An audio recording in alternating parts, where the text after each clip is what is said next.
When do you get the agent? When do you know? Well, while I was on the road, I took headshots. So now I'm like, you in learning it the ropes. Yeah. Now I know. I you got humming, the black home, and white headshots. home. I'm humming and stretching now. And while we were touring, I did a mass mail out of my picture, and now I got a little fake resume. Because the only thing I got to do is the play, but I embellished. We got a little extra stuff. Right. And so I sent it out to a bunch of agencies, and I got a call from a couple, but they were really low in agency, but that's how it all started. Fields Agency. Exactly. Exactly. But that's how it all started. So I signed with Fields Agency, and when I moved here to LA, and I just signed up for like Black Actors Network and all these acting classes, and just start meeting people and start making connections, and it just happened that way. Networking is important. Absolutely. In everything in life. Yeah, very true, very true. Now, let's talk about the Steve Harvey Show. That was most of our introduction to you. Yeah. And how did it happen? You walked in off the street, audition? Yeah, I mean, it was an appointment set up by the agents that Phil. I had. I think by that point I was with someone that was a little more substantial by now. Because by now I had done like a couple of guest spots here, a guest spot there. Got it. Family Matters, Living Single, just, one-liners here and there. Got it. So I just went in for the audition. And like I said, when I first got that material, I felt very comfortable with her. And this was the first time I ever felt that way. Okay. And I just felt like I knew her. I felt like the character that I had of her in my head, I can do. And I didn't. Nobody else could do that because these were like real girls that I knew. Got it. So everybody could create their own, but nobody was creating this one. This is it. Not this way. Yeah. The way I was doing it. Got it. And so it just happened just that way. I went in for like 3 auditions. And I would have to say, I think like by the time I got to network, I got really nervous. And I felt like I was sabotaging myself because I was so nervous. Really? Talk about that. What's that like? Oh, God. When you go in. Well, let me stop you. Kind of give us the process because you said you went to network. Everybody may not know what that is. So I went in for my first audition. It was Monica Swan who was casting it. Okay. She's the casting director. Very big time Black casting agent. Incredible. Yes. Everything. So I went in and I read for the first time with Monica. Read the material. Okay, thank you. Got a call that evening. Okay, they want to bring you back. So I got a call back. We want you to read with the producers. So I go back in. I do it again for the producers. They're laughing. I'm like, okay, that's good. Laughing is good. So I go home, get the call again. Call back again. Girl, I got my second call back. Who do you call? Let's tell that. My mom. Mom, I got my second call back. But actually, I started to not tell people. Because then they would be like, did you get it? What's going on? And I hate them. Don't call me and ask me. Just let me call you. If I don't call you, then just don't say nothing about it. I'll call you. Leave it alone. Just leave it alone. Okay. So then I got the call from my agent that they wanted to bring me in the third time to go to network. Wow. Now, by the time you get to network, there's like maybe you and 1 or 2 other people that they're bringing before the network for this one role. Got it. And one of the 3 of you are going to get this part.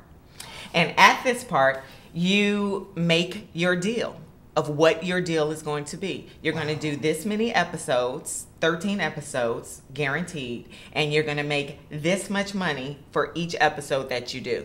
Wow. And I think it was like $10,000. You're going to make $10,000 an episode. For each week? For each week. What? And mind you, this is my first time getting to network. So I'm like, this is the kind of money people make. I didn't know. I didn't know. So I'm like, what? So of course now I have all this knowledge now of what could be. Yes. So now I'm like nervous. When at first I didn't know really, I just wanted the part. Absolutely. So, but now it's like there's money involved. I can get out of debt. I can pay off my student loans. Yes. I can So now I'm going into network with all this information. Wow. So, and then that's why and it's a horrible thing to do, to get all caught up in that. And I've learned since then not to. But luckily I was honed in enough to the character where it didn't affect me that much. when I went in to read for the network. And boy, I tell you, when I got that call that night, because of course, when I left out of the network read, I was like, oh, I messed it up. I didn't get it. I messed it up. Let me just shake it off, forget it. And of course, all through the day, you cannot stop thinking about it. You got to think about it. Oh my God. So that night, I'm at home and I get the call from my agent. And she's like, well, how do you feel like you did?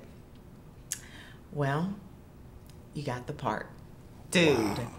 I fell on my knees and just started crying. I was bawling. Like, I almost feel like doing it now. But I was bawling, just thanking God, just praising God. I was like, I couldn't believe it. It was a dream come true. So now, fast forward, your first day on the set, King of Comedy, Steve Harvey. And this is my first time meeting all of them. King of Comedy, said the except for Wendy. I had met Wendy because you know we Wendy did a show before. We did a play. Okay. So you're on set. So you're comfortable probably with Wendy, but you don't really know Sid and Steve. I don't know them at all. No, we at the table read is where I meet them. Wow. But they were so fun and so just, it was comfortable. It was absolutely comfortable from the first day I walked in the room. Steve and Cedric. Wow. And it was smooth sailing. Wow, that's it was like a dream. It was that's such a great story. You about to make. You know what though? I love to hear success stories because it lets people know that you can come out here and you can win.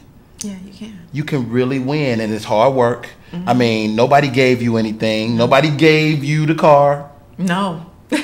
You worked. Yes. And that's really what life is all about. Now you've done TV. You've done films. Which is your favorite medium? I really like TV. Really? I love it. I think it's a powerful tool. I think because of what I think my purpose and my journey is for my life, that the power of television is where our voice is the loudest to me. Because our youth watch TV all the time. Wow. And so we have their attention. And because of Levita and the Steve Harvey Show, and because I was in people's living rooms every week and they could see me, and so when they see me, they think they know me. They do know you. You know, I mean, they come know up to me, hey, Levita. girl, and hugging me. And I'm like, hey, and I'm thinking, do I know this girl? And it's like, oh, I just love you on the Steve Harvey Show. And I'm like, oh, okay, I don't know her. Okay. Wow. But yeah, it's very powerful. And so that's why I think TV is very, very important, and it's important that we have a voice there for our youth and for our community, and that's what makes it so scary too when it's not there. Wow. So let's talk about the youth. I know you have a charity. Tell me about it. Take Wings Foundation. It's a mentoring program where we work with girls that are 13 to 18 years old that are growing up in public housing and foster care in the San Francisco Bay Area. Wow. And I started it because of my experience growing up in Hunters Point. Wow. Well, all these girls that were, trying to jump me, and just the stuff that they were involved in, the drugs, trying to get the dope dealer boyfriend, and just decisions that we have to make in those ages, 13 to 18. Right. Because I could have easily got caught up. Easily. Because these were my friends. These were my peers. People I was growing up with. Right there, next to you. Right there, yeah. One of my good friends. I mean, a lot of my good friends were dope dealers. Wow. I could have easily just been hanging out on the street with them and got caught up and get some gang banging and got shot or whatever. Anything could have happened. Easily. So I always knew I wanted to do something for young ladies that were growing up in that same situation. I didn't want them to grow up and want to be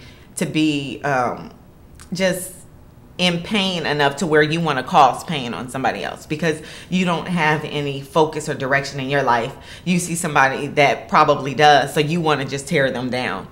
There had to be a better way because I found a better way. And so I felt like it was my responsibility to show them that were growing up there that there's a better way. You can make other decisions, and you don't have to be ashamed that you're growing up there. So what?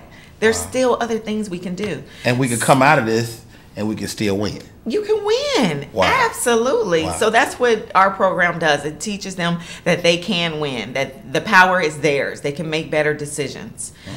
So we have workshops throughout the year. We give them scholarship money to go to college. We take them on trips just to get them outside of their everyday regime. Okay. And it's been very, very successful. And I've been doing it for 13 years.